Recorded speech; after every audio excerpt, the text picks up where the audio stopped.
फिर से मुझे आशीर्वाद दे रही है।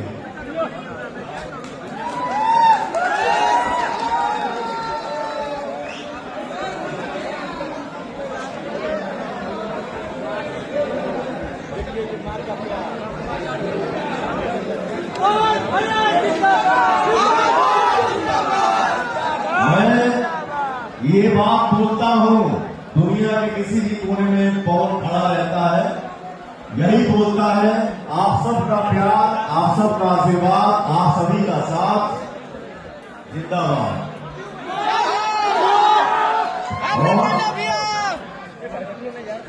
थोड़ा सा कुछ महीना के लिए ये हट गया था तो मैं थोड़ा सा कमजोर हो गया था, लेकिन आज फिर से मां का आशीर्वाद मेरे गले में आ गया।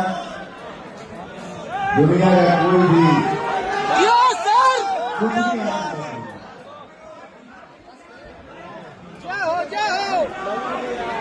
भाई मां के लिए कहना क्या है, मां है तो जीवन, ये नहीं तो कुछ नहीं, ये है कसम।